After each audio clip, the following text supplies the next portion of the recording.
Alright, let's go. Number 10, Pinnacle Point. In 2000, archaeologist Curtis Moran of Arizona State University's Institute of Human Origins began excavating a series of sea caves near Mossel Bay on the southern tip of South Africa. The caves were embedded in a cliff face directly above the Indian Ocean. Amateur excavators had partially cleared them decades earlier. What Marian's team found in the undisturbed sediment beneath would force a fundamental revision of one of archaeology's most settled conclusions. The occupants of Pinnacle Point Cave 13B were living there approximately 164,000 years ago. They were systematically harvesting shellfish, mussels, limpets, whelks from the rocky shoreline below. They were applying red ochre pigment to their bodies and objects. And they were heat-treating silkrete stone, carefully exposing it to controlled temperatures underground to alter its fracture properties before knapping it into blades. Published in 2009 in the Journal of Human Evolution by Moran and colleagues, the heat treatment finding was the most significant. It requires understanding that fire changes the molecular structure of rock. It requires controlled experimentation, failed attempts, adjustments, successful results remembered and repeated across generations. It requires planning across multiple sequential steps before a single tool is produced. The accepted model prior to this work was that behavioral modernity, systematic symbolic thought, complex multi-step technology, planned foraging, emerged approximately 40,000 to 50,000 years ago in what is called the Upper Paleolithic Revolution. That is the moment that every textbook marks as the cognitive threshold. The point where humans started behaving like us. The people at Pinnacle Point were doing it 164,000 years ago. That is 114,000 years before the revolution that was supposed to have started it. But here's where the standard explanation falls apart. The academic response was not to revise the Upper Paleolithic Revolution framework. It was to reclassify the Pinnacle Point behaviors as isolated, local, and not indicative of species-wide cognitive capacity. The people at Pinnacle Point were treated as an exception, a pocket of early complexity in a sea of behavioral simplicity. The problem is that Blombos Cave, 300 kilometers away, showed the same pattern. Then Sibudu Cave. Then Klein Klip Hues. Each site was treated as an anomaly. The accumulation of anomalies was never treated as evidence. What the Pinnacle Point people represent is not an exception. They represent a behavioral toolkit that was fully operational 164,000 years ago, and that the field spent decades refusing to call modern because the accepted timeline said it couldn't be. Curtis Moran has estimated that the mitochondrial DNA evidence for a population bottleneck around 195,000 years ago is consistent with a small group of behaviorally modern humans surviving on the southern African coast during a severe glacial period, while most of the continent was too dry and cold to support them. If that reconstruction is correct, every person alive today may descend from a group of shellfish eaters who sheltered in sea caves during the worst drought in 100,000 years, heat-treating stone and firelight while the world collapsed around them. The behavioral revolution didn't happen 50,000 years ago. It was already old by then. Number 9. School and Kafze.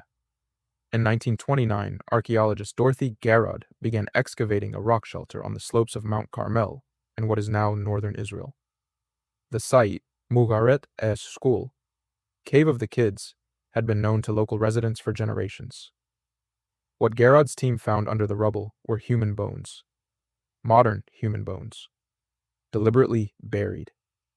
The school and Kafze hominins, remains from two sites on Mount Carmel and a nearby hillside, have been dated using electron spin resonance and thermoluminescence methods to between 90,000 and 140,000 years ago. The consensus age for the burials is approximately 100,000 to 120,000 years ago. The individuals are anatomically modern Homo sapiens. They are identical to us, and they were burying their dead with deliberate care. One child at Kafze was interred with the antlers of a fallow deer placed across its pelvis. No functional explanation exists for this arrangement. It is a ritual object in a child's grave, 120,000 years ago, placed 50,000 years before the accepted beginning of symbolic burial practice. The accepted model of human migration places the first successful out-of-Africa dispersal at approximately 60,000 to 70,000 years ago. The people of Skul and Kafze were in the Levant 60,000 years before that. They had crossed the Sinai, reached the eastern edge of the Mediterranean, established populations across multiple sites, and were burying their children with ceremony. They stayed for tens of thousands of years. Then they disappeared. But here's where this becomes genuinely disturbing. They were replaced. Neanderthal fossils at sites immediately above the Skul and Kafze stratigraphic levels show that after the modern humans vanished, pushed back by a climatic shift around 90,000 years ago that re-advanced glacial conditions, Neanderthals moved south into the same territory and occupied the same caves. The Neanderthals are not the predecessor populations in this sequence. They are the population that came after modern humans. Our species arrived first. The genetic record offers no trace of the Skul and Kafse people in any living population. An entire community, established across multiple sites, tens of thousands of individuals across tens of thousands of years, buried their children with deer antlers, watched the climate shift against them, and were erased without contributing a single detectable gene to the modern human genome. The current human population carries Neanderthal DNA, Denisovan DNA, and as will become clear, at least one additional lineage. It does not carry the DNA of the people who were in the Levant first. They left nothing behind. Only a child's grave with antlers and the silence of a record that ends without resolution. Number 8. Bluefish Caves. In the summer of 1977, archaeologist Jacques Cinq-Mars of the Archaeological Survey of Canada was conducting a helicopter survey of the Bluefish River in the Yukon Territory, approximately 54 kilometers southwest of Old Crow. He landed at a series of small limestone caves near the base of a ridge and began a surface inspection. Among the material he found were animal bones, horses, mammoths, caribou, with what appeared to be cut marks made by stone tools. He dated the deposit to between 25,000 and 30,000 years ago. The accepted model for the peopling of the Americas at that time was Clovis first. The Clovis people, identified by a specific fluted projectile point technology, were understood to have arrived in North America across the Bering Land Bridge approximately 13,000 years ago. They were the first Americans. This was not a hypothesis. It was, as one historian later described it, treated as archaeological gospel. Cinq-Mars's dates, 25,000 years ago, 12,000 years before Clovis, were received with hostility. His findings were dismissed.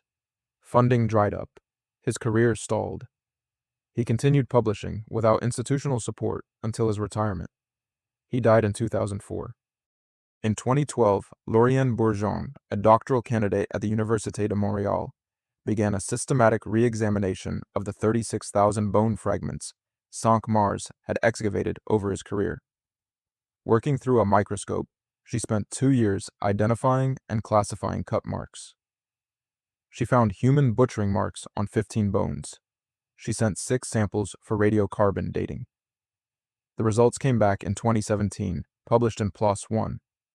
The oldest confirmed date was 24,000 years ago. Cinq-Mars had been right. Humans were in the Yukon during the last glacial maximum, when ice sheets covered most of Canada and blocked any southward migration. They were in North America 11,000 years before Clovis. But here's where the standard explanation falls apart completely. The Bluefish Caves confirmation required a doctoral student to spend 2 years re-examining material that a qualified archaeologist had flagged 40 years earlier. The institutional mechanisms of the field, peer review, funding allocation, conference access, had functioned not to evaluate Cinq-Mars's evidence, but to quarantine it. A man who was correct was effectively ended professionally for being correct too early. And the question that follows from Bluefish Caves is not merely about the Americas.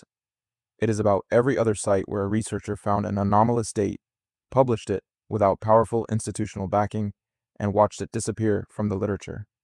How many Bluefish Caves exist? How many were excavated once and never returned to? How many bones are sitting in museum drawers with cut marks that nobody has looked at under a microscope since 1985? Number 7. Apodema Cave. In 1978, paleontologist Petros Kokoros excavated a pair of fossilized human skulls from a filled fissure in the rear of Apodema Cave on the Mani Peninsula in southern Greece. The skulls were partially fused to the surrounding breccia. the rock matrix had grown around them during the millennia of their burial. Extraction was difficult, analysis was incomplete, and the specimens were deposited in the collections of the University of Athens. They sat there for 4 decades. In 2019, Katerina Harvati and a team from the University of Tübingen published a paper in Nature describing the first modern re-examination of both specimens. They applied uranium series radiometric dating and detailed geometric morphometric analysis, software-based 3-dimensional shape comparison against a reference database of modern and archaic human specimens. The results for the two skulls were categorically different. The first skull, Apodema II, dated to approximately 170,000 years ago and matched Neanderthal morphology. The second skull, Apodema I, dated to approximately 210,000 years ago and matched Homo sapiens, a modern human skull in southern Greece, 210,000 years ago. The previous oldest confirmed Homo sapiens fossil in Europe was dated to approximately 45,000 years ago. Apodema I is 165,000 years older. The skull lacks the occipital bone, the distinctive rounded protrusion at the rear of Neanderthal skulls. Its posterior is high and rounded, a feature considered uniquely derived in anatomically modern humans. The shape analysis identified it unambiguously. A Homo sapiens individual died in a Greek cave 210,000 years ago, leaving a partial skull that was recovered in 1978 and not properly identified for another 41 years. But here's where the stratigraphic sequence becomes genuinely disturbing. Apodema II, the Neanderthal skull, is 40,000 years younger than Apodema I. They were recovered from the same fissure. The modern human was there first, then the Neanderthal. The evidence suggests our species reached southern Europe 165,000 years before the accepted date, was subsequently displaced by Neanderthals moving southward, by climatic deterioration, by some unknown combination of pressures, and left no genetic descendants in the modern European population. The same pattern as School and Kafse: entry, establishment, displacement, erasure. The 2019 paper was contested by several researchers, including Laura Shackelford and Rainer Grun, who raised questions about the dating methodology and the robustness of the morphological classification. The debate remains active, but the skull found in 1978 sits in Athens. It is the shape it is, and for 41 years, while textbooks dated the first human arrival in Europe to 45,000 years ago, it sat in a drawer and waited. Number 6. Blombos Cave. In 1991, archaeologist Christopher Henshelwood began excavating Blombos Cave, a small chamber in a cliff face above the Indian Ocean in the Western Cape province of South Africa. Over the following 3 decades, the cave would produce one of the most complete records of early human symbolic behavior ever assembled, and force a direct confrontation with one of the field's most foundational assumptions. The cave's Middle Stone Age levels, dated to between 100,000 and 70,000 years ago, contained 13 pieces of red ochre with deliberate geometric engravings, cross-hatched patterns, parallel lines, systematic repeated motifs that showed internal consistency across multiple objects and multiple generations of makers. In 2002, Henshelwood published the ochre findings in the Journal of Human Evolution. In 2018, his team reported in Nature an abstract drawing on a silcrete flake dated to 73,000 years ago, the world's oldest known drawing on a portable object. The cave also produced 41 perforated tick shells dated to 75,000 years ago, strung as beads and coated with ochre, personal ornaments worn on the body, signaling identity or status, and abalone shells used as pigment mixing containers dated to 100,000 years ago, the oldest paint-making kit ever found. The Upper Paleolithic Revolution, the accepted cognitive threshold, is dated to approximately 40,000 to 50,000 years ago in Europe. The Blombos ochre kits are 100,000 years old. The shell beads are 75,000 years old. The geometric engraving tradition spans 30,000 continuous years, a cultural persistence longer than all of recorded history. And it begins before Neanderthals painted the first known European cave art. But here's where the standard explanation becomes circular. For decades, the dominant model held that a cognitive revolution, plausibly a genetic or neurological change, occurred roughly 50,000 years ago and activated modern human symbolic capacity. The Blombos evidence predates that proposed event by 50,000 years. The academic response was not to revise the model, it was to describe the Blombos behaviors as episodic, isolated, and not reflective of species-wide cognitive modernity. This reasoning is self-sealing. The definition of cognitive modernity was constructed using European data. When African data predates it by 50,000 years, the data is reclassified as insufficiently modern rather than the definition being challenged. The truly disturbing aspect of Blombos isn't what was made, it's what happened afterward. The symbolic tradition documented in the cave, shell beads, ochre engravings, stored pigments, runs unbroken for 30,000 years and then goes quiet. Between 70,000 and 40,000 years ago, the record in this region deteriorates. The people who pioneered this tradition, who wore jewelry and mixed paint and carved geometric symbols onto ochre, disappeared from the southern African record. Their art remained on the cave walls. Their makers did not survive to tell us what the symbols meant. Number 5. Jebel Irhoud. In 1961, phosphate miners working the hills of the Jebel Irhoud region in Morocco broke through into a cavity and found human remains. The bones were extracted with mining equipment. Several were damaged. The surviving specimens, a partial skull and a jawbone, were studied over the following years and variously classified as an archaic Homo sapiens, an African Neanderthal, and an early modern human, their age loosely estimated at around 160,000 years. The ambiguity was recorded and the site was closed. In June 2017, Jean-Jacques Houblin of the Max Planck Institute for Evolutionary Anthropology published 2 papers in Nature, presenting results from new excavations at the same site.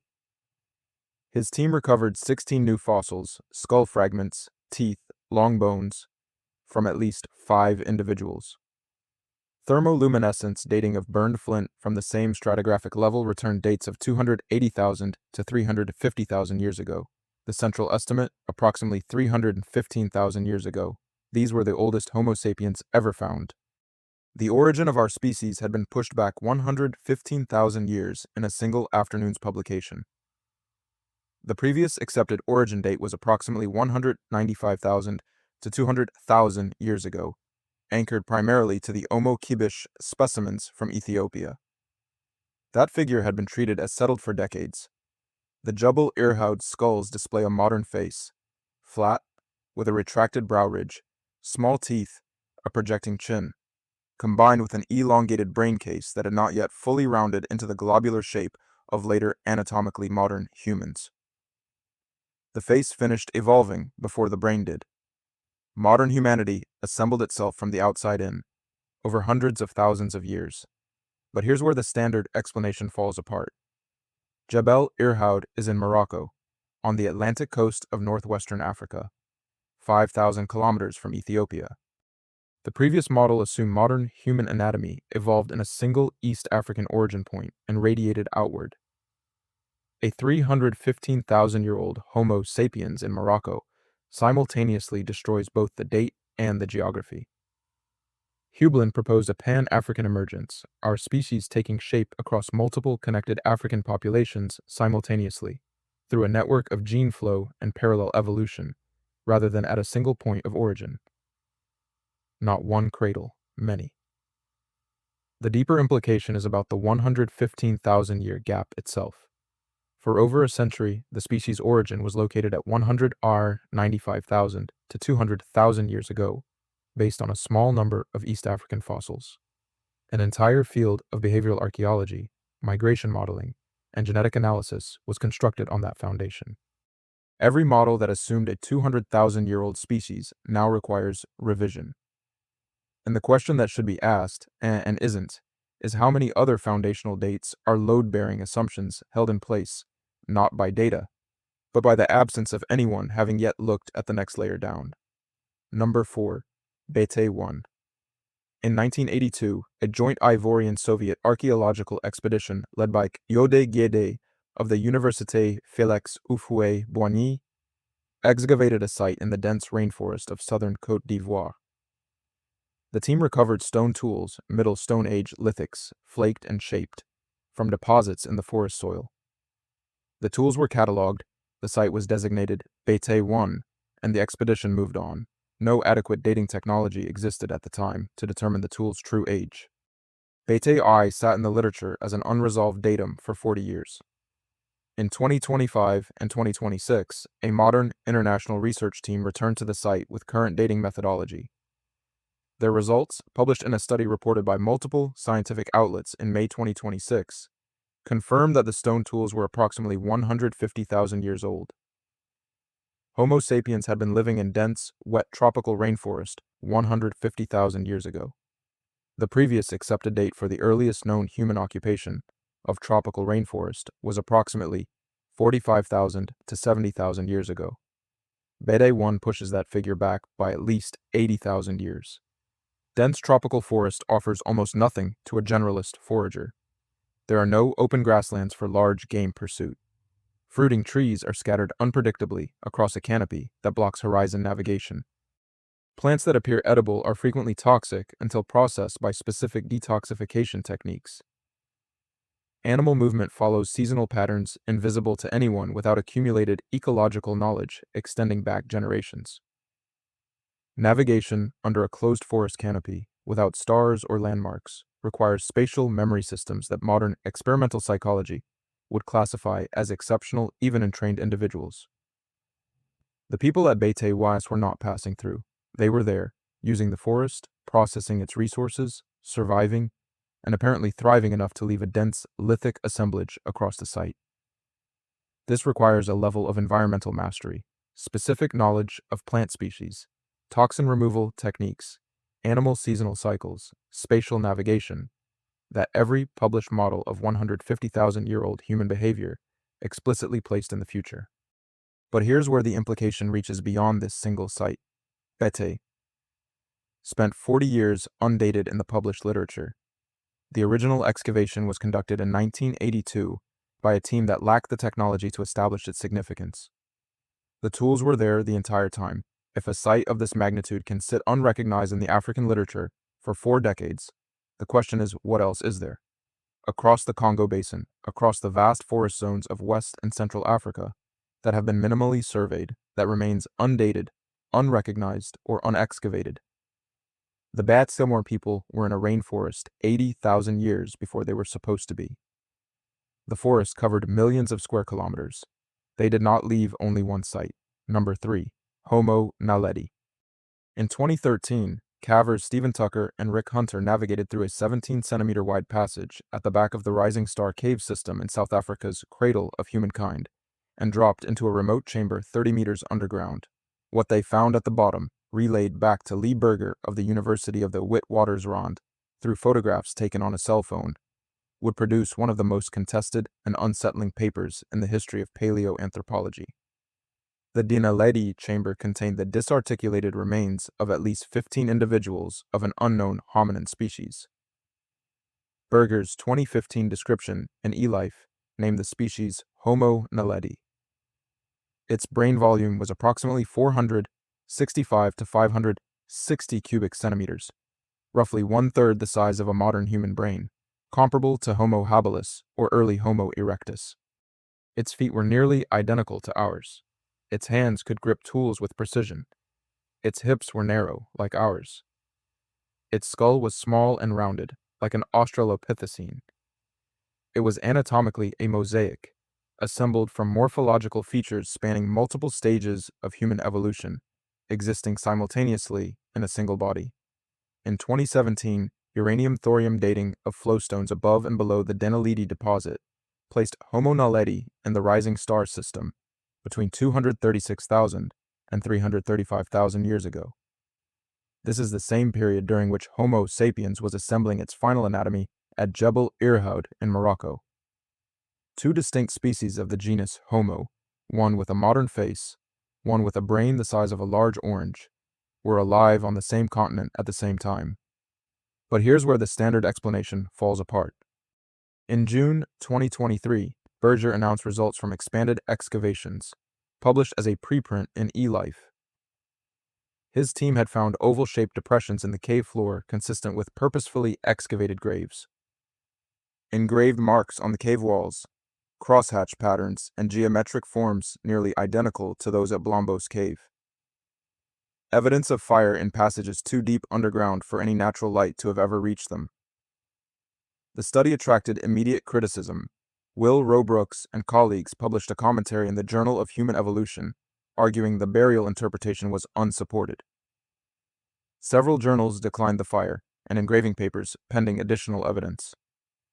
The debate is real and the criticism is not groundless, but the physical evidence remains in the cave. The engravings are on the walls, the fire deposits are in the sediment, the body positions are documented. What is being disputed is the interpretation, not the existence of the material.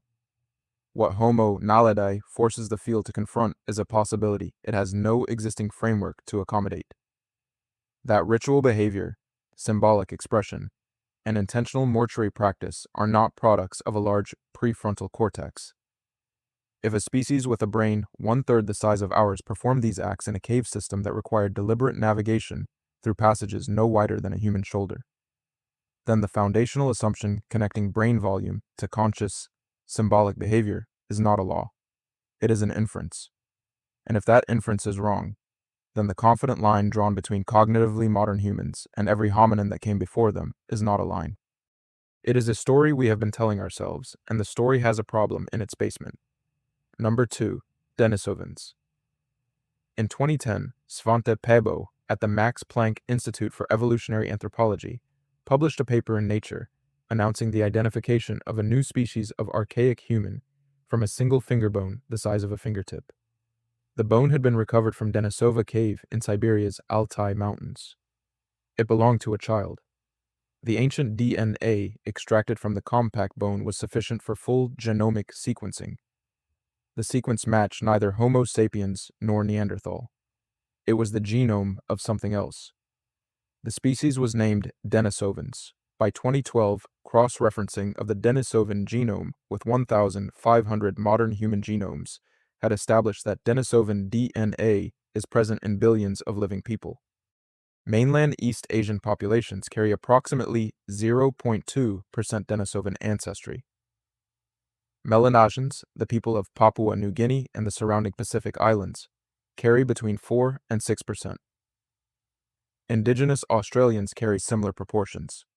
A variant of the EPAS1 gene in Tibetan populations, which enables survival at high altitude by altering the hemoglobin-oxygen binding mechanism, is Denisovan in origin.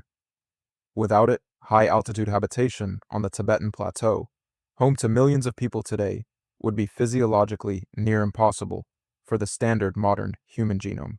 In 2022, morphological and genetic analysis confirmed that a nearly complete skull recovered from a construction site in Harbin, northeastern China, in 1943 belonged to the Denisovan lineage. The skull, Dragon Man, dated to at least 146,000 years ago. Its brain was approximately 1,420 cubic centimeters, larger than the modern human average. The worker who found it had hidden it in a well on a Japanese-occupied construction site to keep it from the occupying authorities. It remained in that well for 85 years. The best-preserved large Denisovan fossil ever found sat in a well in China from 1943 to 2018, while scientists built migration models, made population reconstructions, and wrote textbooks about a species they had never seen. But here's where the scale of the oversight becomes staggering. The Denisovans are known from 1 finger bone, 3 isolated teeth, a partial mandible from a Tibetan cave, a skull fragment from Denisova Cave, and Dragon Man. That is the physical record of a species that ranged from Siberia to Southeast Asia, survived for hundreds of thousands of years across climatic extremes, interbred with modern humans on at least 2 separate occasions on different continents, and altered the biology of billions of living people in ways that are still conferring survival advantages today. Their cultural complexity, their language, their population size, their art, their extinction, all of it is reconstructed from fragments smaller than what most people drop down the back of a sofa. The Denisovans shape the world we live in. We found them 15 years ago. Number 1, the ghost. In February 2020, Arun Durvasula and Sriram Sankararaman at the University of California. Los Angeles published a paper in Science Advances. Their method was entirely genomic. No fossil site, no excavation, no carbon dating. They compared the full genomes of 405 individuals from 4 West African populations: the Yoruba of Nigeria, the Esan of Nigeria, the Mende of Sierra Leone, and the Gambian people of the Gambia River Basin, against the Neanderthal and Denisovan reference sequences. Then they screened the remaining unassigned genomic segments for statistical patterns consistent with archaic introgression, segments of DNA too divergent, too internally consistent, and too regionally distributed to have originated within the modern human population.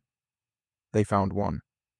Embedded across the genomes of all 4 West African populations were segments of DNA assignable to a population that had diverged from the common ancestors of modern humans more than 1 million years ago, roughly 500,000 years before the Neanderthal-Sapiens split. The introgression, the confirmed moment of interbreeding, occurred between 124,000 and 500,000 years ago. The 4 West African populations analyzed derive between 2 and 19% of their ancestry from this source. The source population has no name. No fossil has ever been attributed to it. No stone tool assemblage has been assigned to it. No physical trace of any kind has been recovered from anywhere on Earth. It exists only as a pattern in living genomes, a statistical shadow cast by a species that is otherwise invisible. But here's where the standard explanation has nothing to offer. The African fossil record is the most intensively studied on Earth. East and South Africa have yielded more hominin fossils than any comparable region in the world, and the continent has been the focus of more paleoanthropological excavation than every other landmass combined. And yet the species that contributed between 2 and 19% of the genetic ancestry of tens of millions of living West Africans has never produced a single recoverable bone, tooth, or tool. The reason may be geography. The ghost population almost certainly lived in forest environments, the same dense tropical zones where Bete the Fursh was established 150,000 years ago. The same ecosystems where organic preservation destroys skeletal material within decades rather than millennia. No hominin fossil of any species has ever been recovered from the deep tropical forest zones of West and Central Africa. The absence is a function of preservation, not of occupation. The truly disturbing aspect of the ghost isn't its age or its absence. It's what it left behind. Some of the DNA segments it contributed to West African populations fall in genomic regions associated with tumor suppression and hormonal regulation. These segments appear to have spread rapidly within West African populations after the introgression event, meaning they conferred a survival advantage. The ghost population didn't merely coexist with our ancestors, it improved them. Its genes are expressed in living human cells, influencing biological processes that are active today, in people who will never know that what regulates their body chemistry originated in a species with no face, no name, and no fossil record. The question is not whether the ghost existed. The genetics confirm that it did. The question is what it represents about everything else we haven't found. How many other lineages, how many other introgression events, how many other populations shaped modern human biology and left no physical trace? The ghost is the first one confirmed by its absence. It will not be the last. If you want to see more videos like this, click the video on screen now and make sure to subscribe.